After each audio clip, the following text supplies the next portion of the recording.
বাংলাদেশের ঘরোয়া লিগে সবচাইতে পরিচিত নাম হচ্ছে আকবর আলী। কেননা আকবর আলী মানেই হচ্ছে চ্যাম্পিয়ন। চলমান লাল বলে 4 দিনের এনসিএল টুর্নামেন্টে রংপুর বিভাগ আকবর আলীর নেতৃত্বে আবারও চ্যাম্পিয়ন হয়েছে।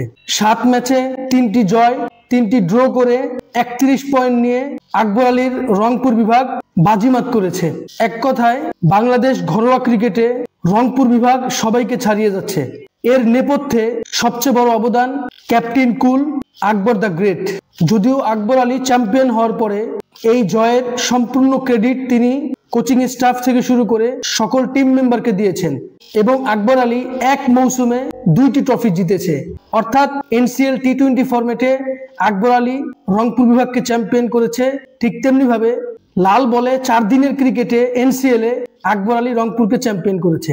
একজন ক্যাপ্টেন যিনি কিনা এক মৌসুমে 2টি ট্রফি জিতেছেন। আমি বারবার একটা কথা বলে থাকি, আকবর আলী বাংলাদেশে মাশরাফির পরে সবচাইতে লাকি ক্যাপ্টেন। তবে আকবর আলী হংকং সিক্সার্সের ফাইনালে এবং রাইজিং স্টার্সের ফাইনালে ব্যাক টু ব্যাক 2টি ফাইনাল আকবর আলী হেরেছেন। তবে ঘরোয়া লিগে আকবর আলী অনবদ্য। বাংলাদেশের ক্রিকেট ইতিহাসে সবচেয়ে বড় অর্জন হচ্ছে 2020 সালের আন্ডার-19 ওয়ার্ল্ড কাপ। সেই ওয়ার্ল্ড কাপ জিতিয়েছেন আকবর আলী এবং ঘরোয়া লিগে 2024-25 এনসিএল টি20 ফরম্যাটে রংপুর বিভাগকে চ্যাম্পিয়ন করেছেন এবং রেড বলে 4 দিনের ক্রিকেটে আকবর আলী আবারও রংপুরকে চ্যাম্পিয়ন করেছেন। সব মিলিয়ে ঘরোয়া লিগে আকবর আলী মানেই চ্যাম্পিয়ন।